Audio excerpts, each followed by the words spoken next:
नमस्कार, मैं हूं सुधीर चौधरी और ब्लैक एंड व्हाइट में आपका स्वागत है। आज हम सबसे पहले आपको यह बताएंगे कि भारत की विपक्षी पार्टियों को देश के मेड इन इंडिया संसद भवन से इतनी परेशानी क्यों है। भारत की 19 विपक्षी पार्टियों ने ऐलान किया है कि वो नए संसद भवन के उद्घाटन समारोह का बहिष्कार करेंगे। इन सभी पार्टियों को ऐसा लगता है कि भारत में लोकतंत्र मर रहा है और नए संसद भवन का निर्माण प्रधानमंत्री मोदी ने अपनी महत्वाकांक्षाओं को पूरा करने के लिए किया है। भारत दुनिया का सबसे बड़ा लोकतंत्र है और अभी कल ही ऑस्ट्रेलिया के प्रधानमंत्री ने भारत के लोकतंत्र की इतनी तारीफ की थी। आज बड़ा सवाल यह है कि नया संसद भवन बनने से हमारा लोकतंत्र कमजोर कैसे हो सकता है। विपक्षी नेता कभी इसे प्रधानमंत्री मोदी का पर्सनल प्रोजेक्ट बताते हैं, कभी फिजूल खर्ची बताते हैं, कभी कहते हैं कि सावरकर की जयंती पर उद्घाटन क्यों हो रहा है। अब उनकी सबसे बड़ी आपत्ति है कि नए संसद भवन का उद्घाटन राष्ट्रपति मुर्मू की बजाय प्रधानमंत्री मोदी क्यों कर रहे हैं। कुल मिलाकर विपक्षी दलों की समस्या नया संसद भवन नहीं है बल्कि मोदी है और उन्हें हर उस चीज का विरोध करना है जिस पर प्रधानमंत्री मोदी का ठप्पा लगा है, चाहे इससे लोकतंत्र कमजोर होता हो या मजबूत होता हो। आज हम ये विश्लेषण करेंगे कि क्या इस बहिष्कार से भारत का लोकतंत्र मजबूत होगा या पूरी दुनिया में हमारे लोकतंत्र का मजाक उड़ेगा। इसके बाद आपको बताएंगे कि कर्नाटक में कांग्रेस की सरकार बनते ही एमनेस्टी इंडिया नाम की एक अंतर्राष्ट्रीय एनजीओ ने मांग की है कि स्कूल कॉलेजों में हिजाब पर लगा बैन हटा दिया जाए। तो क्या कर्नाटक के स्कूल कॉलेजों में हिजाब के दिन दोबारा लौटेंगे और छात्राओं को हिजाब पहनकर परीक्षा देने की इजाजत अब मिल जाएगी। और आखिर में हम आपको आर्टिफिशियल इंटेलिजेंस के खतरों के बारे में बताएंगे, क्योंकि हाल ही में पूरी दुनिया में एक वीडियो वायरल हुआ जिसमें अमेरिका में पेंटागन के सामने एक बड़ा धमाका हुआ था। बहुत सारे न्यूज चैनल्स ने तो इसे ब्रेकिंग न्यूज बनाकर चला भी दिया, लेकिन बाद में पता चला कि यह वीडियो एआई के जरिए बनाया गया एक फेक वीडियो था। आर्टिफिशियल इंटेलिजेंस का अच्छा इस्तेमाल भी हो सकता है। जैसे आपको दिन भर की बड़ी खबरें बताने वाली मेरी सहयोगी सना खुद एक एआई एंकर है, लेकिन एआई कितना खतरनाक हो सकता है और अगर एआई झूठ बोलने पर आ जाए तो फिर वो कितना खतरनाक हो सकता है, आज हम आपको बताएंगे। लेकिन पहले चलते हैं सना के पास जो आपको दिन भर की बड़ी खबरें बताएंगी। Thank you Sudhir. 19 विपक्षी पार्टियों ने संसद के नए भवन के उद्घाटन समारोह से बहिष्कार का ऐलान किया है। कांग्रेस समेत 19 पार्टियों ने संयुक्त बयान जारी करके सरकार पर राष्ट्रपति के अपमान के आरोप लगाए। असदुद्दीन ओवैसी ने संसद का उद्घाटन लोकसभा के स्पीकर से कराने की मांग की। संसद की नई इमारत का उद्घाटन 28 मई को पीएम मोदी करेंगे। कार्यक्रम के दौरान सत्ता हस्तांतरण के प्रतीक सेंगोल को प्रधानमंत्री मोदी नई संसद में रखेंगे। सेंगोल को आजादी से 15 मिनट पहले अंग्रेजों ने देश के पहले प्रधानमंत्री जवाहरलाल नेहरू को सौंपा था। अभी तक सेंगोल इलाहाबाद म्यूजियम में रखा गया था। प्रधानमंत्री मोदी सिडनी से भारत रवाना हो गए हैं। ऑस्ट्रेलिया दौरे के आखिरी दिन PM Modi Sydney Harbour Bridge और ओपेरा हाउस देखने पहुंचे। पीएम मोदी के साथ ऑस्ट्रेलियाई प्रधानमंत्री एंथनी अल्बनीज भी मौजूद थे। प्रधानमंत्री के स्वागत के लिए सिडनी हार्बर ब्रिज और ओपेरा हाउस को भारतीय तिरंगे के रंगों से सजाया गया। इससे पहले ऑस्ट्रेलिया के प्रधानमंत्री ने पीएम मोदी का औपचारिक स्वागत किया। पीएम मोदी को गार्ड ऑफ ऑनर दिया गया। प्रधानमंत्री के सिडनी दौरे के आखिरी दिन दोनों देशों में द्विपक्षीय बातचीत हुई। पिछले 3 दिनों से श्रीनगर में चल रही G20 की बैठक खत्म हो गई। बैठक के आखिरी दिन विदेशी मेहमानों ने श्रीनगर की खूबसूरती का आनंद उठाया। विदेशी मेहमान ऐतिहासिक पोलो व्यू मार्केट घूमने गए और खरीदारी भी की। बैठक में हिस्सा लेने आए कई देशों के प्रतिनिधियों ने निशात गार्डन का भी दौरा किया और पारंपरिक पोशाक पहने। विदेशी मेहमानों ने डल झील में शिकारे का भी आनंद लिया। कश्मीर में G20 की बैठक पर्यटन वर्किंग कमेटी की थी, जिसका मकसद पर्यटन और कारोबार क्षेत्र को बढ़ावा देना था। कर्नाटक की नई कांग्रेस सरकार राज्य में हिजाब पर लगे प्रतिबंध को हटाने की तैयारी कर रही है। राज्य के मंत्री प्रियांक खरगे ने मीडिया को बताया कि सरकार हिजाब पर प्रतिबंध वापस लेगी। उधर राज्य के डिप्टी सीएम डीके शिवकुमार ने विधानसभा में कहा कि वो हिजाब पर टिप्पणी नहीं करना चाहते क्योंकि यह एक नीतिगत मामला है। गौरतलब है कि चुनाव प्रचार के दौरान डीके शिवकुमार ने ऐलान किया था कि कांग्रेस सत्ता में आई तो हिजाब से पाबंदी का फैसला वापस लेगी। इस बीच कांग्रेस में 5 साल के लिए सीएम की कुर्सी को लेकर घमासान बढ़ता जा रहा है। एमबी पाटिल ने कहा था कि सिद्धारमैया 5 साल सीएम रहेंगे। अब डीके सुरेश ने एमबी पाटिल के बयान पर नाराजगी जाहिर की है। ज्ञानवापी के पूरे परिसर का एएसआई से सर्वे कराने की मांग के खिलाफ मुस्लिम पक्ष ने कोर्ट में आपत्ति दाखिल की, साथ ही मामले को खारिज करने की मांग रखी। अंजुमन इंतजामिया मसाजिद कमेटी की तरफ से ज्ञानवापी की मस्जिद को हजारों साल पुराना बताया गया। मुस्लिम पक्ष ने दलील दी कि मुगल बादशाह औरंगजेब ना तो निर्दयी था और न ही उसके आदेश पर कोई मंदिर तोड़ा गया था। अब मामले की सुनवाई 7 जुलाई को होगी। दूसरी ओर इलाहाबाद हाई कोर्ट सर्वे की मांग से जुड़े कुछ मामलों पर 26 मई को सुनवाई करेगा। आज ब्लैक एंड व्हाइट में हम सबसे पहले आपको यह बताएंगे कि भारत की विपक्षी पार्टियों को देश के मेड इन इंडिया संसद भवन से आखिर इतनी परेशानी क्यों है। भारत की 19 विपक्षी पार्टियों ने मिलकर यह ऐलान किया है कि वो नए संसद भवन के उद्घाटन समारोह का बहिष्कार करेंगे और इन पार्टियों की तरफ से एक संयुक्त बयान जारी किया गया है जिसमें 5 बड़ी बातें लिखी हैं। उनका संयुक्त बयान भी मैं अभी लेकर आया हूं। इसमें लिखा है, पहली बात, विपक्षी दलों को नए संसद भवन में संवैधानिक मूल्य नजर नहीं आते। दूसरा, नए संसद भवन का उद्घाटन प्रधानमंत्री मोदी करेंगे जिससे देश की राष्ट्रपति द्रौपदी मुर्मू का अपमान होगा और यह भारत के लोकतंत्र पर हमला है। और इस चिट्ठी में खास तौर पर यह लाइन लिखी है कि द्रौपदी मुर्मू भारत की पहली महिला आदिवासी राष्ट्रपति हैं, लेकिन प्रधानमंत्री महिला आदिवासी राष्ट्रपति का अपमान कर रहे हैं। तीसरा पॉइंट इसमें कृषि कानून का जिक्र करते हुए लिखा है कि मौजूदा सरकार बिना किसी से विचार विमर्श किए असंवैधानिक फैसले लेती है और नए संसद भवन का निर्माण भी इसी तरह से हुआ है जिसमें सभी सांसदों से उनकी राय नहीं ली गई। चौथा, इसमें यह भी लिखा है कि प्रधानमंत्री मोदी और उनकी सरकार लोकतंत्र का सम्मान नहीं करते और वो संसद में देश के लोगों की आवाज उठाने वाले सांसदों की सदस्यता या तो रद्द कर देते हैं या उन्हें निलंबित कर देते हैं या फिर उनका माइक बंद कर दिया जाता है। यानी इस चिट्ठी में राहुल गांधी की सदस्यता रद्द होने को भी एक बड़ा मुद्दा बनाया गया है और कहा गया है कि राहुल गांधी मतलब देश की आवाज। पांचवी बात इसमें लिखी है कि जब लोकतंत्र की आत्मा को संसद की इस नई बिल्डिंग से निष्कासित कर दिया गया तब ये सारे विपक्षी दल इसके उद्घाटन समारोह में जाना उचित नहीं समझते, इसलिए इन सभी पार्टियों ने संयुक्त रूप से इस उद्घाटन समारोह का बहिष्कार करने का फैसला किया है। थोड़ा सा मैं आपको पढ़ के भी सुना देता हूं। हमारे इस विश्वास के बावजूद कि सरकार लोकतंत्र को खतरे में डाल रही है और जिस निरंकुश तरीके से नए संसद का निर्माण किया गया था उसकी हमारी अस्वीकृति के बावजूद हम अपने मतभेदों को दूर करने और इस अवसर को चिन्हित करने के लिए तैयार थे। हालांकि राष्ट्रपति मुर्मू को पूरी तरह से दरकिनार करते हुए नए संसद भवन का उद्घाटन करने का प्रधानमंत्री मोदी का निर्णय न केवल एक गंभीर अपमान है बल्कि हमारे लोकतंत्र पर सीधा हमला है जो इसके अनुरूप प्रतिक्रिया की मांग करता है। तो अब समझने वाली बात यह है कि अब विपक्षी दलों ने जो बड़ा मुद्दा बना लिया है वो ये कि राष्ट्रपति मुर्मू का अपमान हो रहा है क्योंकि उनसे उद्घाटन नहीं करवाया जा रहा और इससे विपक्षी दल बड़े नाराज हैं। उन्हें बड़ी ठेस पहुंची है कि एक महिला आदिवासी राष्ट्रपति का इस तरह से अपमान किया जा रहा है। और दूसरा वो ये कह रहे हैं कि जो नया संसद भवन बना है ये हमारे लोकतंत्र पर सीधा हमला है।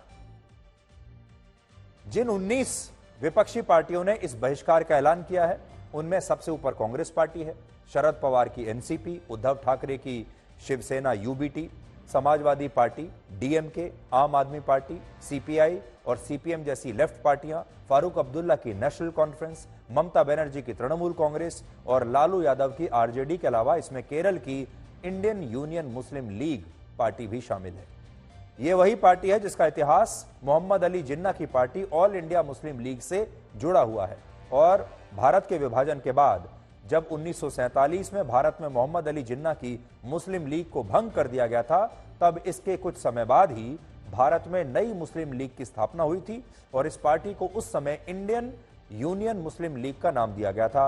आज यही पार्टी कांग्रेस के साथ मिलकर नए संसद भवन के उद्घाटन का बहिष्कार कर रही है। एक और बड़ी बात यह है कि जिन 19 विपक्षी पार्टियों ने इस बहिष्कार का ऐलान किया है उनमें कम से कम 10 पार्टियां ऐसी हैं जिन्हें एक परिवार द्वारा चलाया जाता है, यानी पारिवारिक पार्टियां हैं। और इसका मतलब यह भी है कि परिवारवाद से जुड़ी देश की सारी पार्टियां प्रधानमंत्री मोदी का विरोध करने के लिए एक साथ आ गई है। लेकिन इस एकजुटता का मतलब क्या है, यह भी आज आपको समझना चाहिए और इसके लिए आज हमने कुछ आंकड़े आपके लिए निकाले हैं। इन सभी 19 विपक्षी पार्टियों के लोकसभा में कुल मिलाकर 143 सांसद हैं। यानी मौजूदा लोकसभा में जो 539 सांसद हैं, उनमें से सिर्फ 27% यानी 143 सांसद इन 19 विपक्षी दलों के हैं, जबकि अकेले बीजेपी के लोकसभा में 56% यानी 301 सांसद हैं। और इस हिसाब से ये 19 विपक्षी दल मिलकर भी लोकसभा में बीजेपी के आसपास तक नहीं आते। लेकिन अगर ये विरोधी पार्टियां उद्घाटन समारोह का बहिष्कार जो कर रही हैं, तो इसका मतलब यह है कि इनके 143 सांसद नए संसद भवन के उद्घाटन में नहीं आएंगे। इसके अलावा इन सभी दलों के राज्यसभा में भी कुल मिलाकर 97 सांसद है, 97, और ये सांसद भी अब उद्घाटन समारोह में नहीं आएंगे। कुल मिलाकर कहें तो देश में लोकसभा और राज्यसभा के जो कुल मिलाकर 777 सांसद हैं, उनमें से इन 19 विपक्षी दलों के 240 सांसद अब उद्घाटन समारोह का बहिष्कार करेंगे। और यह संख्या 242 भी हो सकती है अगर असदुद्दीन ओवैसी की पार्टी भी इस बहिष्कार का समर्थन करती है तो। ओवैसी ने यह कहा है कि देश को नए संसद भवन की जरूरत तो है, लेकिन इस लिहाज से नए संसद भवन का जो निर्माण है वो उचित है, ये सही है, लेकिन अगर इसका उद्घाटन सदन के लोकसभा के स्पीकर द्वारा नहीं किया जाता तो फिर उनकी पार्टी उद्घाटन समारोह का हिस्सा नहीं बनेगी। यानी आप ये मान लीजिए कि ओवैसी भी इन विपक्षी दलों की टीम में ही शामिल होने वाले हैं, वो भी नहीं आएंगे। ऑल पार्टी मीटिंग में तो मैंने ही कहा था, सुनिए मैंने ही कहा था कि नई बिल्डिंग बनाइए, और उस मीरा कुमारी ने प्रपोजल भी उस वक्त यूपीए ने किया था, बाद में ड्रॉप हो गया वो। बिल्कुल मैं कह रहा हूं नई पार्लियामेंट की बिल्डिंग की जरूरत है। आप लोग अंदर देखते नहीं, हम लोग कैसा बैठते हैं, कितनी मुश्किल होती है जब पूरे अगर 450 500 छोड़िए अगर 450 मेंबर बैठे, कितना मुश्किल होता है जाना निकलने के लिए। देश के वजीर आजम से, प्रधानमंत्री से डिमांड करते हैं कि आपका नाम तो प्लैक पर आ जाएगा और रहेगा भी, मगर इनॉग्रेशन स्पीकर लोकसभा ओम बिरला साहब से करवा दीजिए, तो दिल बड़ा करिए ना। तो इसमें समझने वाली बात जो है वो ये है यहां पर कि ना तो इन्हें संविधान से कोई मतलब है, ना लोकतंत्र से मतलब है, ना राष्ट्रपति के अपमान से कोई मतलब है। अगर प्रधानमंत्री नरेंद्र मोदी नए संसद भवन का उद्घाटन खुद ना करें और किसी और से करवा दें तो ये सारे लोग आ जाएंगे। इनकी असली समस्या है प्रधानमंत्री नरेंद्र मोदी। इनकी असली समस्या यह है कि प्रधानमंत्री मोदी खुद कैसे उद्घाटन कर रहे हैं, और अगर उन्होंने खुद उद्घाटन किया तो वो इतिहास में उनका नाम हमेशा के लिए दर्ज हो जाएगा, और यही ये लोग नहीं चाहते। बीजेपी के लोकसभा में 301 और राज्यसभा में 93 सदस्य हैं, और इस तरह बीजेपी के 394 सांसद इस उद्घाटन समारोह का हिस्सा बनेंगे। इसके अलावा शिरोमणि अकाली दल और रिपब्लिकन पार्टी ऑफ इंडिया यानी आरपीआई ने भी इस उद्घाटन समारोह में हिस्सा लेने का फैसला किया है, और नवीन पटनायक के बीजू जनता दल, चंद्रबाबू नायडू की टीडीपी और आंध्र प्रदेश के मुख्यमंत्री वाईएसआर जगनमोहन रेड्डी की पार्टी ने इस समारोह में हिस्सा लेने का फैसला किया है, और इन सभी पार्टियों के कुल मिलाकर 40 सांसद हैं।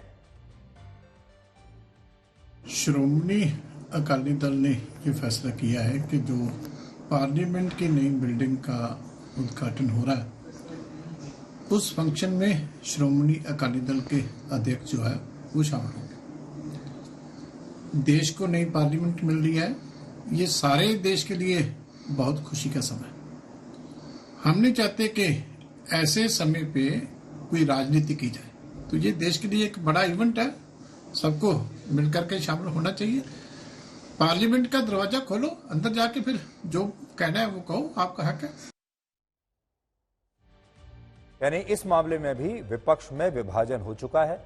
विपक्ष में 19 पार्टियां एक तरफ हैं, लेकिन इन पार्टियों के साथ कुछ लोग ऐसे भी हैं जो इनके साथ नहीं है। विपक्ष में तो हैं लेकिन वो इनके साथ नहीं है, जैसे जगनमोहन रेड्डी, नवीन पटनायक और अकाली दल। अब आगे बढ़ने से पहले आप ये भी सोचिए कि पूरी दुनिया हमें विश्व का सबसे बड़ा लोकतंत्र मानती है, विश्व का सबसे बड़ा मजबूत लोकतंत्र मानती है। हमारे चुनाव की पूरी दुनिया में मिसाल दी जाती है, हमारा जो लोकतांत्रिक प्रक्रिया है उसकी पूरी दुनिया में मिसाल दी जाती है। 140 करोड़ लोगों का इतना बड़ा लोकतंत्र, और वहां अगर नया संसद भवन बन रहा है और उसका उद्घाटन हो रहा है तो सोचिए 19 पार्टियां उसका बहिष्कार कर देती है। पूरी दुनिया में हमारा कितना मजाक उड़ेगा, दुनिया के लोग हमारे बारे में क्या सोचेंगे, हमारी विपक्षी पार्टियों के बारे में क्या सोचेंगे। और दुनिया भर के लोग यही कहने वाले हैं कि राजनीति करनी थी तो कर लेते, लेकिन कम से कम इस मुद्दे पर, लोकतंत्र का मंदिर होता है संसद भवन, कम से कम लोकतंत्र के मंदिर पर, दुनिया के सबसे बड़े लोकतंत्र में राजनीति नहीं होनी चाहिए थी, इसे तो छोड़ देते। जो विपक्षी दल प्रधानमंत्री मोदी पर देश के राष्ट्रपति द्रौपदी मुर्मू का अपमान करने का आरोप लगा रहे हैं, उनमें से कई पार्टियां ऐसी हैं जिनके अपने ही नेता स्वयं राष्ट्रपति द्रौपदी मुर्मू का मजाक उड़ाकर पहले उनका अपमान कर चुके हैं। सोचिए, ये वही लोग हैं जब राष्ट्रपति मुर्मू आई थी, जब उनका नया नया अपॉइंटमेंट हुआ था, तो यही लोग उनका अपमान कर रहे थे, यही लोग उनका मजाक उड़ा रहे थे, और आज यही लोग कह रहे हैं कि उनका अपमान हो रहा है और ये सबसे ज्यादा चिंतित हैं। यानी अपमान करने वाले लोग ही आज उन्हें लेकर चिंतित हैं, आज उन्हें उनके सम्मान पर चिंता हो रही है।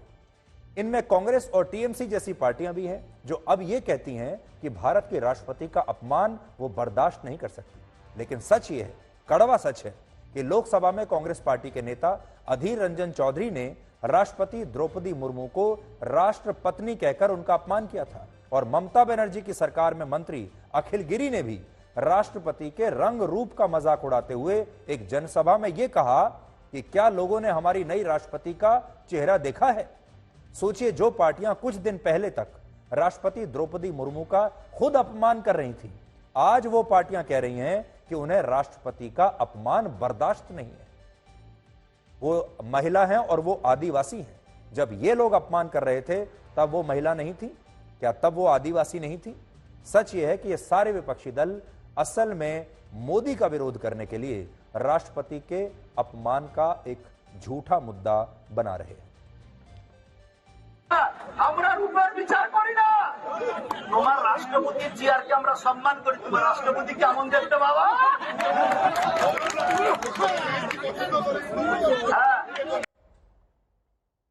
अखिल गिरी तृणमूल कांग्रेस के नेता मजमा लगाकर राष्ट्रपति मुर्मू का अपमान कर रहे हैं और लोग तालियां बजा रहे हैं, आपने देखा।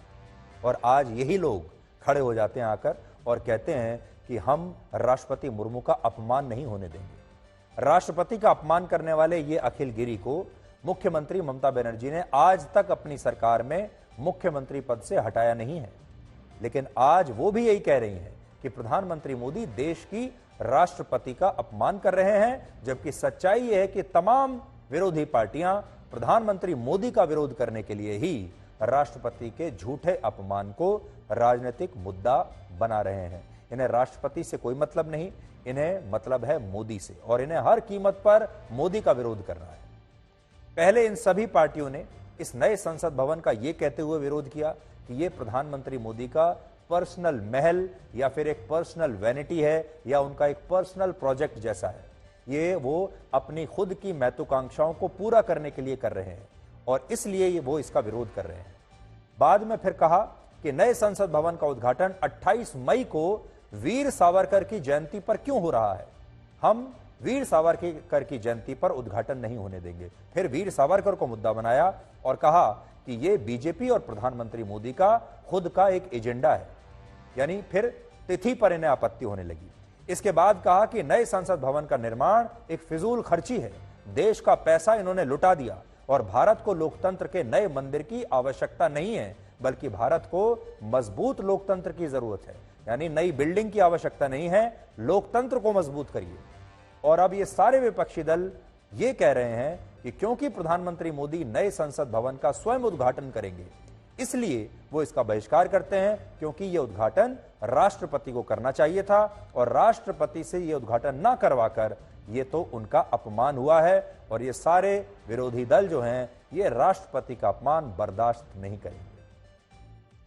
यानी यहां विरोध नई संसद का नहीं है, बल्कि यहां विरोध है मोदी का, और यह बहिष्कार प्रधानमंत्री मोदी का विरोध करने के लिए ही हो रहा है।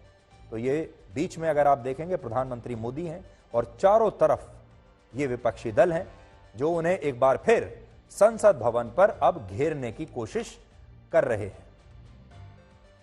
यानी एक बार फिर से मोदी वर्सेस ऑल की तस्वीर आपको यहां नजर आएगी। इस बात को आप एक और उदाहरण से समझिए। पिछले साल जब राष्ट्रपति पद के लिए चुनाव हुए तब इनमें से ज्यादातर पार्टियों ने द्रौपदी मुर्मू के खिलाफ वोट दिया और ज्यादातर पार्टियां द्रौपदी मुर्मू के राष्ट्रपति बनने के खिलाफ थीं। उस समय कांग्रेस, टीएमसी, समाजवादी पार्टी, आम Aadmi party, NCP, CPI, CPM, national conference और लालू यादव की आरजेडी ने द्रौपदी मुर्मू को राष्ट्रपति बनाने के लिए वोट नहीं दिया था, उनके खिलाफ वोट दिया था। बल्कि तब इन पार्टियों ने यशवंत सिन्हा को अपना उम्मीदवार बनाया, उनका समर्थन किया, जो संयुक्त विपक्ष के राष्ट्रपति पद के उम्मीदवार थे। हमने तो भारत सरकार ने सबको विनती किया है कि आप उपस्थित रहिए, सब अपनी अपनी भावना के अनुसार करेंगे। स्पीकर साहब कस्टोडियन ऑफ द पार्लियामेंट होता है। कभी भी स्पीकर साहब ने प्रधानमंत्री जी को इनवाइट किया है और इसके साथ ही साथ पार्लियामेंट प्रीमाइसेस में ही पहले प्रधानमंत्री जो थे उन लोगों ने भी बहुत बिल्डिंग वगैरह उद्घाटन किए है। तो इसीलिए ये ऐसे कारण लेके एक ऐसा अच्छा कार्यक्रम बाइकआउट करना ये बिल्कुल ठीक नहीं है। I am very happy to say that, including TMC, Aam Aadmi Party, all are, including BRS also. They are all in agreement with these sentiments, boycotting the inaugural function. Parliament House will be open on the day associated with Bir Savarkar. That might be another reason for them to oppose the or boycott the function. Lok Sabha speaker और प्रधानमंत्री जी बात कर ले, और मैं समझता हूँ अभी भी राष्ट्रपति को बुलाते हैं तो कोई बुरा नहीं है। कोई मान लो कोई चूक हो जाती है और चूक अगर सुधर जाती है तो उससे गर्मियाँ बढ़ती है। सभी लोगों से बात हुई है हमारी और हम लोग जो है इसका हम लोग विरोध करेंगे, बॉयकॉट करेंगे। लोकतंत्र में विरोध बहुत जरूरी है और जो राजनीतिक पार्टियां हैं, विरोधी दल हैं, उनका ये हक है, उनका अधिकार है कि वो सरकार का विरोध करें। लेकिन बहिष्कार क्या लोकतंत्र के लिए सही है? क्या बहिष्कार करने से, और वो भी संसद भवन के बहिष्कार करने से, लोकतंत्र मजबूत होगा या कमजोर होगा? ये आज सोचने की बात है। और इससे भारत की जो अंतर्राष्ट्रीय छवि है वो कितनी खराब होगी, आज हमारे देश के विपक्षी दलों को भी ये बात सोचनी चाहिए। आज राहुल गांधी ने भी एक ट्वीट में यह लिखा कि राष्ट्रपति से नई संसद का उद्घाटन न करवाना और न ही उन्हें समारोह में बुलाना यह देश के सर्वोच्च संवैधानिक पद का अपमान है। संसद अहंकार की ईंटों से नहीं, संवैधानिक मूल्यों से बनती है। लेकिन बीजेपी का आरोप यह है कि जब भारत में कांग्रेस पार्टी की सरकार थी तब कई मौकों पर ऐसा हुआ जब संसद भवन के किसी उप भवन या किसी राज्य की विधानसभा का उद्घाटन राष्ट्रपति या राज्यपाल से नहीं करवाया गया, बल्कि उसकी जगह तत्कालीन कांग्रेस के प्रधानमंत्रियों ने यह उद्घाटन और शिलान्यास खुद किए हैं। इसी तरह वर्ष 2011 में मणिपुर की विधानसभा का उद्घाटन हुआ और यह उद्घाटन भी भारत के तत्कालीन राष्ट्रपति और राज्यपाल द्वारा नहीं किया गया था, बल्कि यह उद्घाटन तत्कालीन प्रधानमंत्री डॉक्टर मनमोहन सिंह ने खुद किया था। और बीजेपी ने जो तस्वीरें आज जारी की हैं उनमें शिलापट पर यह लिखा है कि इस विधानसभा का उद्घाटन सोनिया गांधी ने किया था, जबकि वो ना तो राष्ट्रपति थी, ना प्रधानमंत्री थी, ना ही वो किसी संवैधानिक पद पर थी, फिर भी उन्होंने ये उद्घाटन किया। इसके अलावा मार्च 2010 में तमिलनाडु विधानसभा के सेक्रेटेरिएट कॉम्प्लेक्स की बिल्डिंग का उद्घाटन भी उस समय के प्रधानमंत्री डॉक्टर मनमोहन सिंह ने ही किया था और इस दौरान सोनिया गांधी भी उनके साथ थी। और ये उस समय की तस्वीर आप खुद देख सकते हैं, जिसमें करुणानिधि आपको दिख रहे हैं, डॉक्टर मनमोहन सिंह दिख रहे हैं और आपको सोनिया गांधी भी दिख रही हैं, जबकि सोनिया गांधी के पास कोई संवैधानिक पद तब नहीं था। इसके अलावा बीजेपी का आरोप है कि अगस्त 2020 में छत्तीसगढ़ की नई विधानसभा का शिलान्यास भी तब राष्ट्रपति और राज्यपाल से नहीं करवाया गया, जबकि उस समय छत्तीसगढ़ के राज्यपाल अनुसुईया उइके थी, जो जनजातीय समाज से हैं। लेकिन शिलान्यास के लिए जो शिलापट लगाया गया उस पर सोनिया गांधी और राहुल गांधी का नाम अंकित है। तस्वीर आपके सामने है। इसी तरह वर्ष 1981 में महाराष्ट्र की नई विधानसभा का उद्घाटन राष्ट्रपति या राज्य के तत्कालीन राज्यपाल ने नहीं किया, बल्कि इसका उद्घाटन उस समय इंदिरा गांधी ने किया था, जो तब देश की प्रधानमंत्री थी। वर्ष 1975 में इंदिरा गांधी ने मौजूदा संसद भवन के एक उप भवन का उद्घाटन भी किया था, लेकिन कांग्रेस पार्टी इन तमाम घटनाओं की आज बात नहीं कर रही। जिस तरह संसदीय कार्यप्रणाली में राष्ट्रपति को प्रधानमंत्री से सर्वोच्च माना गया है और उन्हें हेड ऑफ स्टेट कहा जाता है, उसी तरह राज्य में राज्यपाल मुख्यमंत्री से ऊपर होते हैं। तो जब यूपीए की सरकारों में राज्यों की विधानसभा का उद्घाटन प्रधानमंत्री ने किया, क्या तब इससे भारत की संवैधानिक प्रक्रिया भंग नहीं हुई थी? एक सवाल आज कांग्रेस से ये तो बनता ही है। अब आपको बताते हैं कि प्रधानमंत्री मोदी को देश की नई संसद का उद्घाटन क्यों करना चाहिए। तो कुछ पॉइंट्स ये भी देखिए। पहला, जब सब कुछ प्रधानमंत्री मोदी का विरोध करने के लिए ही हो रहा है, तो इस नाते से नई संसद का उद्घाटन भी प्रधानमंत्री मोदी को ही करना चाहिए। अगर तमाम विरोधी दलों ने यह मान ही लिया है कि यह मोदी का पर्सनल प्रोजेक्ट है, उन्होंने अपनी महत्वाकांक्षा को पूरा करने के लिए किया है, जितना अपमान किया गया वो सारा मोदी का किया गया, जितने अपशब्द कहे गए वो सब मोदी के लिए किए गए, जितना दुष्प्रचार हुआ वो भी मोदी का ही हुआ, तो फिर उद्घाटन भी मोदी को ही करना चाहिए। दूसरा, सूत्रों से हमें यह भी पता चला है कि राष्ट्रपति द्रौपदी मुर्मू स्वयं ये चाहती हैं कि नए संसद भवन का उद्घाटन प्रधानमंत्री मोदी द्वारा ही किया जाए। तो अगर वो चाहती हैं तो प्रधानमंत्री मोदी कर रहे हैं। और तीसरा, प्रधानमंत्री मोदी को भारत के लोगों ने खुद एक नहीं दो बार अपना प्रधानमंत्री चुना है और वो दुनिया के सबसे लोकप्रिय नेताओं में से एक हैं। और भारत के 140 करोड़ लोग, भारत दुनिया का सबसे बड़ा लोकतंत्र है जहां 140 करोड़ लोग रहते हैं, और नरेंद्र मोदी उस सबसे बड़े लोकतंत्र के सबसे लोकप्रिय नेता हैं। और आज भारत की राजनीति में उनका जो स्टेटस है, उनकी जो स्थिति बन गई है, उनका एक आइकॉनिक स्टेटस है। अब वो बाकी लोगों से बहुत ऊपर चले गए हैं। इस नाते अगर वो नई संसद भवन का उद्घाटन करते भी हैं तो इससे किसी को कोई आपत्ति नहीं होनी चाहिए, क्योंकि अब वो वाकई एक आइकॉनिक लीडर बन चुके हैं और भारत की राजनीति में आज उनकी जो स्थिति है वो बाकी लोगों से कहीं ज्यादा आगे है। दिलचस्प बात यह है कि वो 19 विपक्षी दल ये तो कह रहे हैं कि नए संसद भवन के उद्घाटन समारोह में नहीं जाएंगे, लेकिन सच ये है कि आप उद्घाटन के बाद इन्हीं पार्टियों को इस संसद की कार्यवाही में हिस्सा लेते हुए भी देखेंगे। यानी मोदी विरोध के लिए उद्घाटन में तो नहीं जाएंगे, लेकिन संसद में इन सारी पार्टियों के सांसद जरूर जाएंगे और संसद की कार्यवाही में हिस्सा भी लेंगे। आज केंद्रीय गृह मंत्री अमित शाह ने नए संसद भवन के उद्घाटन को लेकर एक नई जानकारी दी है और बताया कि नए संसद भवन में सेंगोल की भी स्थापना की जाएगी। तमिल में सेंगोल का अर्थ होता है संपदा से संपन्न, और इसे राजदंड भी कहा जाता है। और यह राजदंड दक्षिण के या दक्कन के चोल साम्राज्य से जुड़ा हुआ है। ऐसा माना जाता है कि यह सेंगोल उस व्यक्ति को दिया जाता है जिससे निष्पक्ष और न्यायपूर्ण शासन की उम्मीद की जाती है, यानी राजा को दिया जाता है।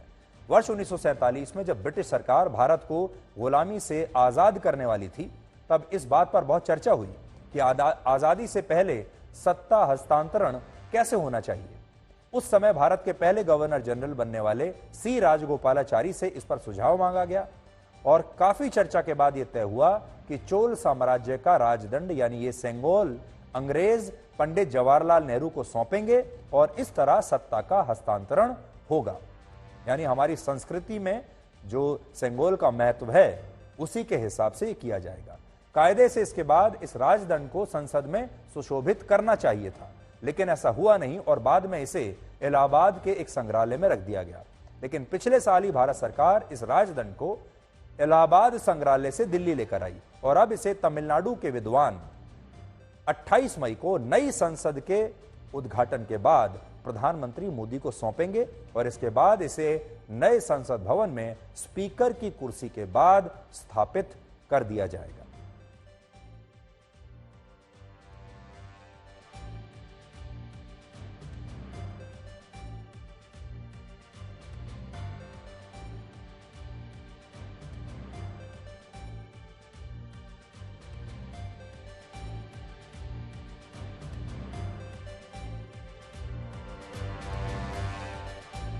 एक तरफ आजादी का अमृत महोत्सव और दूसरा तरफ अभी तो इंडिया को नया पार्लियामेंट बिल्डिंग मिल रहा है और इसमें तमिलनाडु का पार्ट बहुत ही सिग्निफिकेंट है क्योंकि एक चीज यहां से 1947 पे वहां पे रीच हुआ था, वो भी इंडिपेंडेंस डे की 15 मिनट्स पहले प्राइम मिनिस्टर नेहरू के हाथ में हो गया था। उसका नाम है ये सेप्टर, इसको तमिल में सेंगोल बोलते हैं और इसको एक राजा जो एक कंट्री को रूल हो करेगा उनके हाथ में वो दे देगा। और इसमें बहुत ही सिग्निफिकेंट चीज यहाँ की पूरा डिजाइन पूरा तमिल का डिजाइन है। स्टार्टिंग विद ये जो देख रहे हैं इसको नंदी बोलते हैं और नीचे एक लक्ष्मी देवी का भी स्टैचू है और डिजाइन है और इस गैप पे तमिल शब्द में एक लाइन था, वो डिमांड कर रहा था कि क्या हो रहा था, कब हो रहा था, टाइम, वक्त और सब कुछ एक्सप्लेनेशन यहाँ पे था। लॉर्ड माउंटबेटन क्योंकि इंग्लैंड से आते थे, इनको हमारी सांस्कृतिक और पारंपरिक व्यवस्थाओं की जानकारी नहीं थी।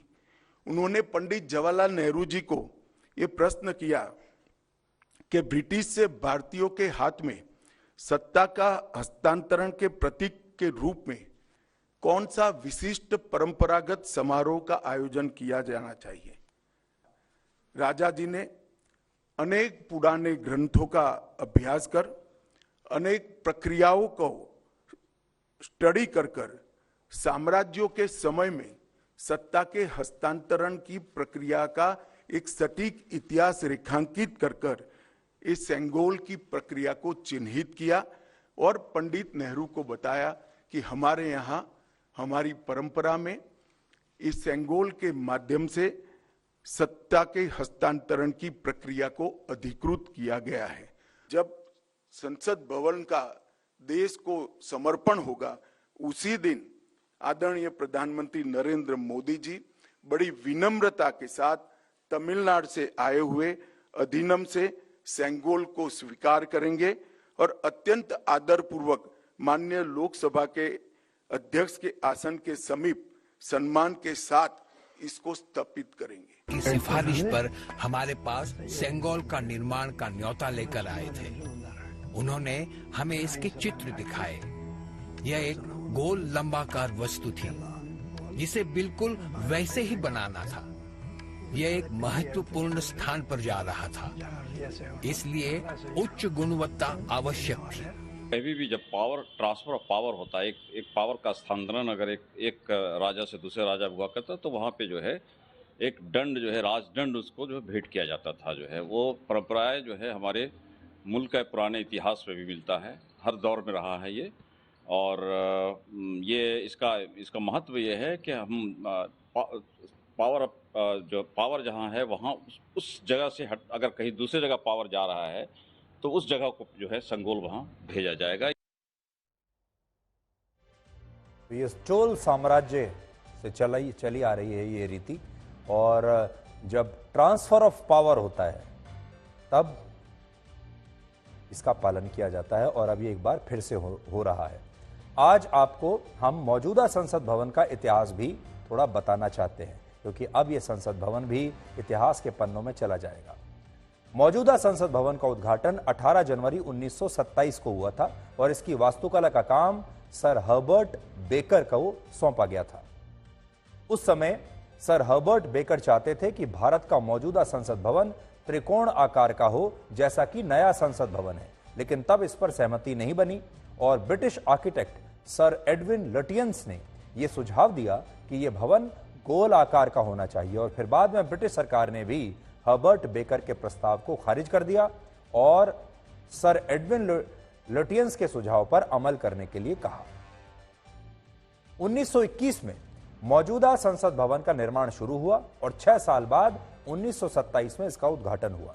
अंग्रेज इस संसद भवन को सेंट्रल लेजिस्लेटिव असेंबली कहते थे, जहां से ब्रिटिश सरकार पूरे भारत पर शासन करती थी और इस बात को भारत के सारे क्रांतिकारी अच्छी तरह से जानते थे। इसलिए वो इस सेंट्रल लेजिस्लेटिव असेंबली को गुलामी के प्रतीक के रूप में देखते थे और इसीलिए इन क्रांतिकारियों में से एक शहीद आजम भगत सिंह भी थे, जिन्होंने अंग्रेजी सरकार के खिलाफ विरोध करते हुए इसी संसद भवन में बम फेंका था और उस घटना के दौरान वहां संसद में मोतीलाल नेहरू और मोहम्मद अली जिन्ना जैसे बड़े नेता मौजूद थे, लेकिन तब इस भवन में मौजूद किसी भी भारतीय नेता ने भगत सिंह का साथ नहीं दिया था।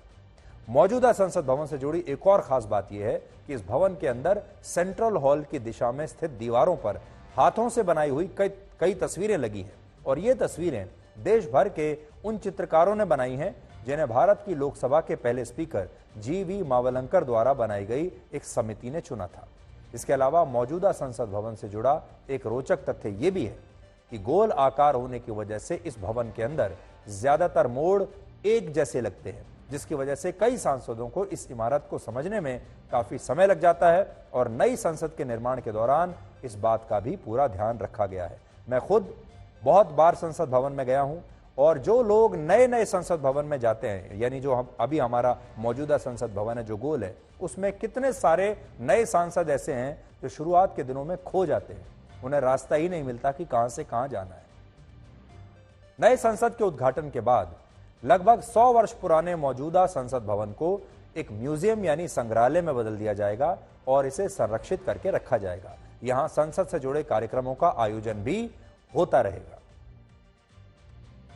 तो भारत की राजनीति में यह एक बहुत बड़ा बदलाव है और 75 वर्षों के बाद, आजादी के 75 वर्षों के बाद अब भारत पहली बार एक मेड इन इंडिया संसद भवन को देखेगा, यानी वो संसद भवन जो हमने खुद अपने आप बनाया है, किसी और ने बनाकर हमें नहीं दिया है। वो संसद भवन जो भारत के अमृत काल की याद आपको दिलाएगा, अंग्रेजों की गुलामी की याद नहीं दिलाएगा।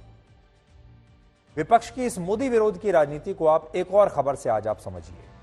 दिल्ली के मुख्यमंत्री अरविंद केजरीवाल ने आज उद्धव ठाकरे से मुलाकात की और उन्होंने दिल्ली में अफसरों की ट्रांसफर पोस्टिंग को लेकर केंद्र सरकार द्वारा लाए गए नए अध्यादेश के खिलाफ उनका समर्थन मांगा।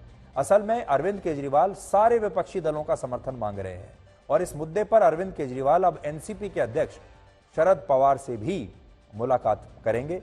वो इससे पहले पश्चिम बंगाल के मुख्यमंत्री ममता बनर्जी से मिल चुके हैं और ममता बनर्जी ने भी उन्हें समर्थन का विश्वास दिया है। बड़ी बात यह है कि अरविंद केजरीवाल इस मुद्दे पर अब कांग्रेस पार्टी से भी समर्थन मांगने वाले हैं और फिलहाल कांग्रेस पार्टी ने कोई आश्वासन नहीं दिया है। लेकिन राजनीति क्या होती है उसे आप अरविंद केजरीवाल के इस पुराने वर्ष 2015 के बयान से समझिए, जब वो ये कहते थे कि सीबीआई और ईडी जैसी जांच एजेंसियां सोनिया गांधी को गिरफ्तार क्यों नहीं करती। तो आज ये जो उनका 2015 का एक पुराना बयान है अरविंद केजरीवाल का, यह हम खास तौर पर कांग्रेस पार्टी के नेताओं के लिए आज यहां पर चला रहे हैं। कांग्रेस पार्टी के नेताओं को भी ये आज देखना चाहिए, सोनिया गांधी को भी देखना चाहिए और देश को भी देखना चाहिए कि जिस कांग्रेस पार्टी का समर्थन मांगने के लिए आज जा रहे हैं अरविंद केजरीवाल, उसी कांग्रेस पार्टी के लिए, उन्हीं सोनिया गांधी जी के लिए 2015 में ये क्या बोलते थे। बंद कर दो सीबीआई, बंद कर दो एनफोर्समेंट डायरेक्टोरेट, बंद कर दो सारी जांच एजेंसियां, बंद कर दो एसीबी। अगर तुमसे जांच नहीं होती तो जांच करानी है, सोनिया गांधी को गिरफ्तार करो, 2 दिन उसका इंटेरोगेशन करो, देखो पता चल जाएगा किस किसने रिश्वत लिया और किस किस नहीं। तो फिर से मैं आपको बता देता हूं, अरविंद केजरीवाल 2015 में ये कह रहे थे कि ईडी और सीबीआई को सोनिया गांधी को गिरफ्तार कर लेना चाहिए, गिरफ्तार करके उनसे पूछताछ करनी चाहिए और फिर आपको पता चलेगा कि किस किसने कहां रिश्वत ली है और सारा पैसा कहां पर रखा हुआ है। अब अरविंद केजरीवाल उसी कांग्रेस पार्टी के पास समर्थन लेने के लिए जा रहे हैं और कहते हैं कि विपक्ष को एक साथ संयुक्त रूप से अरविंद केजरीवाल की मदद करनी चाहिए, क्योंकि जब पार्लियामेंट में यह बिल आएगा तो विपक्षी नेताओं को, सांसदों को इसके खिलाफ वोट डालना चाहिए। अब हम आपको यह बताएंगे कि कर्नाटक में कांग्रेस की सरकार बनते ही एमनेस्टी इंडिया नाम के एनजीओ ने सरकार से 4 बड़े मुद्दों पर फैसला लेने के लिए कहा है। इनमें पहला मुद्दा है राज्य के स्कूल कॉलेजों में हिजाब पर लगाए गए बैन को वापस लेना। यह बैन बीजेपी की सरकार ने लगाया था और यह पूरा मामला अभी देश की सुप्रीम कोर्ट में विचाराधीन है, लेकिन यह एनजीओ चाहता है कि कर्नाटक की सरकार अपने स्तर पर ही राज्य के स्कूल कॉलेजों में हिजाब पर लगाया गया ये बैन हटा ले। दूसरा मुद्दा, गो हत्या के खिलाफ आए कानून की समीक्षा की जाए और इसे भी वापस लिया जाए, यानी गो हत्या पर जो कानून था रोकथाम के लिए वो भी खत्म कर दिया जाए। यह कानून भी बीजेपी की सरकार लेकर आई थी, जिसके तहत कर्नाटक में गो हत्या को संगीन अपराध माना गया है। लेकिन यह एनजीओ चाहता है कि इस कानून की भी समीक्षा हो और हो सके तो इसे भी रद्द किया जाए। तीसरा मुद्दा धर्मांतरण से जुड़े उस कानून का है जो बीजेपी सरकार में आया था, और यह कानून कहता है कि राज्य में जबरदस्ती धर्मांतरण गैर कानूनी होगा और ऐसे मामलों में कड़ी कार्रवाई की जाएगी। लेकिन एमनेस्टी इंडिया चाहता है कि कांग्रेस की सरकार इस कानून की भी समीक्षा करके इसे समाप्त कर दे, ताकि अब कर्नाटक में खुलेआम धर्मांतरण शुरू हो जाए। चौथा मुद्दा, ऐसे लोगों पर कार्रवाई की जाए जो मुस्लिम दुकानदारों का बहिष्कार करने की बात कहते हैं।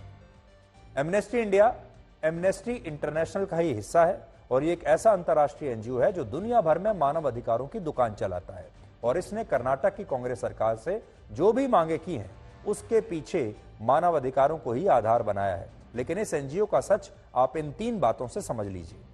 पहली बात, भारत में इस एनजीओ पर विदेशों से मिलने वाली फंडिंग में गड़बड़ी करने के आरोप हैं और सितंबर 2020 में ही जांच के डर से इस एनजीओ ने भारत में अपने सभी ऑपरेशंस बंद कर दिए थे। दूसरा, इस एनजीओ पर भारत विरोधी गतिविधियों को समर्थन देने का आरोप है। और तीसरा, इस एनजीओ का अमेरिका के मशहूर उद्योगपति जॉर्ज सोरोस के साथ संबंध है और जॉर्ज सोरोस पर भारत को अस्थिर करने के आरोप लगते रहे हैं। यानी ये जो एनजीओ है ये भारत के खिलाफ काम करता रहा है पहले भी। सबसे बड़ी बात यह है कि एमनेस्टी इंटरनेशनल के पूर्व सेक्रेटरी जनरल सलील शेट्टी 11 अक्टूबर 2022 को राहुल गांधी की भारत जोड़ो यात्रा में भी शामिल हुए थे, वहां देखे गए थे। और अभी यही सलील शेट्टी जॉर्ज सोरोस के एनजीओ ओपन सोसाइटी फाउंडेशंस के वाइस प्रेसिडेंट हैं। और अब एमनेस्टी इंडिया ने कर्नाटक की कांग्रेस सरकार से उन्हीं सारी मांगों को लागू करने के लिए कहा है, जिससे आप समझ पाएंगे कि ये सारे तार आपस में जुड़े हैं। और ये बात हमने उसी दिन कह दी थी जब 13 मई को कर्नाटक के नतीजे आए थे। जो बात इस एनजीओ ने कही वही बात कर्नाटक में दूसरी बार विधायक बनने वाली कनीज फातिमा ने भी कही थी। कनीज फातिमा वही महिला है जिन्होंने हिजाब बैन के खिलाफ आंदोलन चलाया था। और बड़ी बात यह है कि कल जब उन्होंने कर्नाटक विधानसभा में अपनी सदस्यता की शपथ ली तो इस दौरान उन्होंने हिजाब ही पहना हुआ था। इसलिए आज आप असदुद्दीन ओवैसी की उस बात को याद कीजिए जिसमें उन्होंने कहा था कि एक दिन ऐसा भी आएगा जब हिजाब पहनने वाली एक मुस्लिम महिला ही इस देश के प्रधानमंत्री पद की शपथ लेगी और फिर वो उस दिन वो तय करेगी कि देश में क्या होगा। इंशाल्लाह मेरी जिंदगी में या मेरी जिंदगी के बाद एक हिजाब पहनने वाली बच्ची भारत की प्राइम मिनिस्टर बनेंगी बोल के मैं तो बोला हूँ ये बात कि इंशाल्लाह मेरी जिंदगी में या मेरी जिंदगी के बाद एक हिजाब पहनने वाली बच्ची भारत की प्राइम मिनिस्टर बनेंगी बोल के मैं तो बोला हूँ ये बात।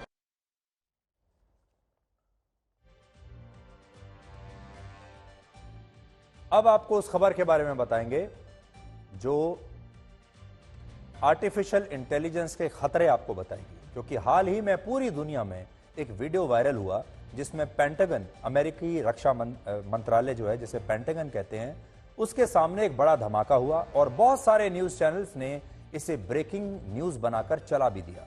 लेकिन बाद में पता चला कि यह वीडियो आर्टिफिशियल इंटेलिजेंस के जरिए बनाया गया था और एआई का अच्छा इस्तेमाल भी हो सकता है। ये तो हमने आपको दिखाया सना के दौरान, लेकिन पहले आप वो वीडियो देखिए जो फेक वीडियो बनाया गया एआई के जरिए। वो तस्वीर आप देखिए, बड़ी स्क्रीन पर मैं आपको वो तस्वीर दिखाता हूं, देखिए।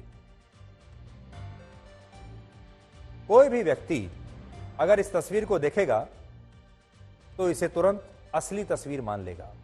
और दुनिया के ज्यादातर लोगों ने, बहुत सारे मीडिया हाउसेज ने, अखबारों ने, न्यूज चैनल्स ने भी इस तस्वीर को बिल्कुल सही मान लिया, जिसमें कहा गया था कि पेंटागन के ठीक सामने ये धमाका हुआ है और तस्वीर बिल्कुल असली लग रही है।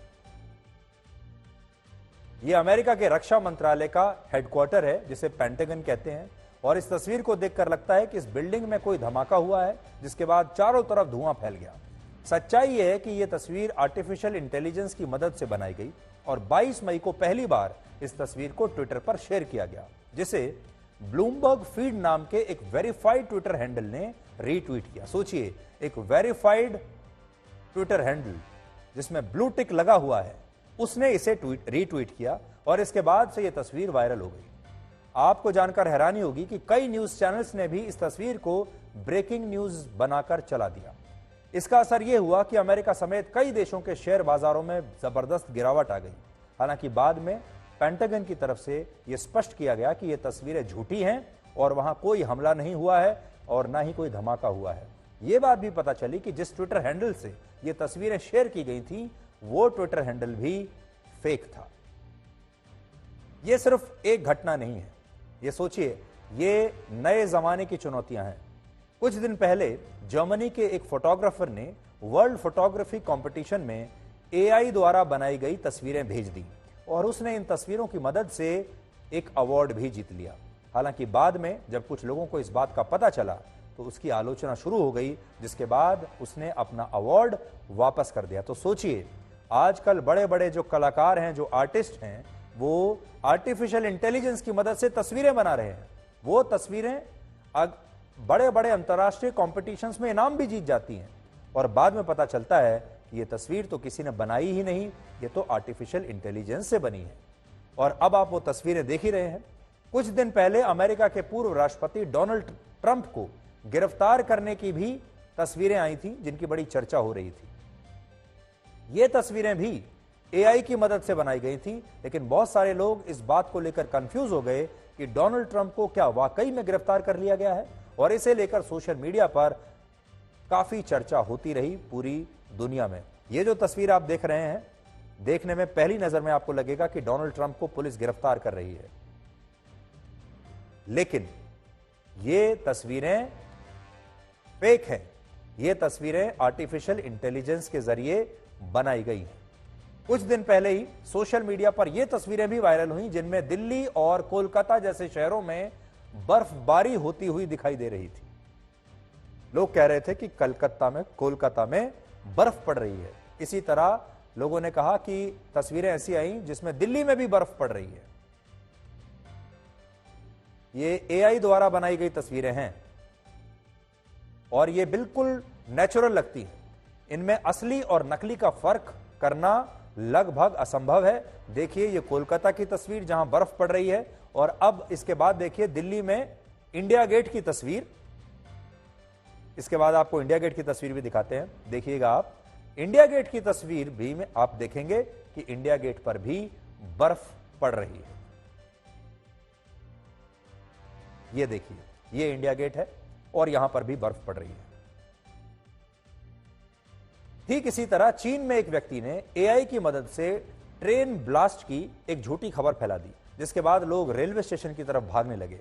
बाद में पुलिस को स्थिति पर नियंत्रण करने के लिए न्यूज चैनल्स के माध्यम से यह स्पष्ट करना पड़ा कि यह फेक न्यूज थी। अब आप सोचिए यह खतरा कितना बड़ा है और आर्टिफिशियल इंटेलिजेंस का दुरुपयोग किस तरह देशों के लिए, लोगों के लिए, समाज के लिए कितना खतरनाक हो सकता है। इसी तरह देश की संसद भवन, राष्ट्रपति भवन या फिर किसी भी महत्वपूर्ण जगह पर हमले या किसी अन्य दुर्घटना की झूठी खबर अब कितनी आसानी से फैलाई जा सकती है, और जब तक लोगों को सच्चाई का पता चलता है तब तक बहुत देर हो चुकी होती है। इसलिए यह बहुत जरूरी है कि आर्टिफिशियल इंटेलिजेंस को लेकर अब रेगुलेशंस बनाए जाएं, कड़े नियम बनाए जाएं। साथ ही इसके तरीके खोजने होंगे कि टेक्नोलॉजी का दुरुपयोग कैसे हम रोक सकते हैं। आप सोचिए, अक्सर ऐसा होता है कि जब कोई नई टेक्नोलॉजी आती है हमारे देश में या अंतर्राष्ट्रीय स्तर पर, हम कानून बनाने में, उसे समझने में, उसे रेगुलेट करने में और कानून बनाने में हम बहुत पीछे रह जाते हैं। आपको मैं इंटरनेट का उदाहरण देता हूं। इंटरनेट आया, उसके बाद सोशल मीडिया आया। सोशल मीडिया के क्या क्या नुकसान हो सकते हैं आप देख चुके हैं। सोशल मीडिया के जरिए लोग चुनाव जीत रहे हैं, अपने विरोधियों को हरा रहे हैं। सोशल मीडिया के जरिए दुष्प्रचार किए जा रहे हैं। सोशल मीडिया का हर तरफ दुरुपयोग किया जा रहा है। इसी तरह इंटरनेट के जो सर्च इंजन्स हैं वो भी पूरे बाजार को प्रभावित कर रहे हैं अपने हिसाब से। आज इंटरनेट के जरिए इन बड़ी बड़ी जो इंटरनेट कंपनियां हैं वो आपके दिमाग को प्रभावित कर सकती हैं। आप कैसा सोचते हैं, क्या सोचते हैं, उसे प्रभावित कर सकते हैं।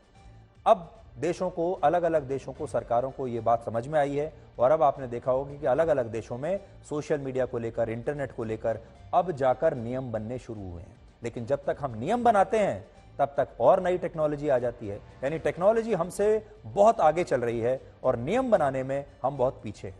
इसीलिए अब अगर आप व्हाट्सएप या सोशल मीडिया पर कभी कोई ऐसी तस्वीर देखें जो असंभव सी तस्वीर हो, जिसमें कोई ऐसी चीज आपको दिख रही हो जो कि आपके लिए विश्वास करना जिस पर मुश्किल है, तो उस पर विश्वास करने से पहले उसका फैक्ट चेक जरूर करें। तो आज हम आपको यही कहेंगे कि आगे से सोशल मीडिया पर जब भी आपको कोई इस तरह की खबर आए, और कौन जानता है, हो सकता है आपको इससे भी आगे चलकर कोई और बड़ी फेक न्यूज आपके सामने आ जाए। हो सकता है उसामा बिन लादेन की कोई तस्वीर एक दिन आपको आ जाए कि उसामा बिन लादेन पेरिस की एक सड़क पर घूमते हुए देखा गया। अब आखिर में हम आपको उत्तर प्रदेश के मैनपुरी जिले में रहने वाले एक दिव्यांग लड़के के संघर्ष की कहानी बताएंगे, जिसने यूपीएससी की सिविल सर्विसेज की परीक्षा पास की है। लड़के का नाम है सूरज तिवारी। इससे आज आप प्रेरणा ले सकते हैं। कल वर्ष 2022 में हुई यूपीएससी की परीक्षा का रिजल्ट आया था, जिसमें देश भर के कुल 933 छात्रों को सफलता मिली। इस परीक्षा में पास होने वाले उम्मीदवारों में सूरज भी था, जिसकी 917वीं रैंक आई है। वर्ष 2017 में सूरज ने एक रेल दुर्घटना में अपने दोनों पैर खो दिए, एक हाथ खो दिया और दूसरे हाथ की 2 उंगलियां खो दी, और उसके इलाज में उसके परिवार की पूरी जमा पूंजी खत्म हो गई। सूरज के पिता एक टेलर हैं, कपड़े सिलते हैं, किसी तरीके से गुजारा करते हैं। मां हाउसवाइफ है, और इससे आप उसकी आर्थिक स्थिति का अंदाजा लगा सकते हैं। जीवन की इन तमाम चुनौतियों के बावजूद इस दिव्यांग लड़के ने सिर्फ और सिर्फ अपनी पढ़ाई पर फोकस किया, लगातार 6 वर्षों तक पूरी तैयारी की और अपने पहले ही प्रयास में यूपीएससी परीक्षा पास करी। जीवन सामान्य था, सामान्य सपने थे। अचानक से 29 जनवरी 2017 को मेरा एक रेल दुर्घटना में मेरा एक एक्सीडेंट हो जाता है। शायद उस समय मुझे ऐसा लगता था कि मैंने अपने पैर खो दिए, अपने हाथ खो दिए, और वो मोमेंट मेरी लाइफ का ऐसा था कि मैं उस मोमेंट को बता नहीं सकता हूँ कि वो क्या मोमेंट था मेरे लिए। आज मैं मेरे माँ बाप के प्यार और सपोर्ट की वजह से आज मैं यहाँ पर हूँ। बिना उनके सपोर्ट के, बिना उनके हिम्मत के यहाँ जेएनयू में 5 साल अकेले रहना और सब कुछ फेस करना, पढ़ाई भी। तो आज हम देश के हर युवा से ये कहेंगे कि सूरज से प्रेरणा लीजिए। हिम्मत क्या होती है, डेडिकेशन क्या होता है, आपको सूरज से सीखना चाहिए। आज हमारे पास समय कम है, वरना सूरज की कहानी हम आपको विस्तार से सुनाते जिस दिन अगली बार हमें समय मिलेगा। क्योंकि अगर आज मुझसे पूछें तो मैं ये कहूँगा कि देश का हीरो अगर कोई है तो वो सूरज है। इसके बारे में हम आपको आगे भी बताएंगे। आज समय समाप्त हो रहा है, तो आज के लिए ब्लैक एंड व्हाइट में इतना ही। अब आपसे हमारी अगली मुलाकात होगी कल रात 9 बजे। तब तक आप खुश रहिए, सुरक्षित रहिए, स्वस्थ रहिए, और हमेशा याद रखें, कामयाबी कुछ नहीं, बस एक नाकामयाब व्यक्ति के संघर्ष की कहानी है। नमस्कार।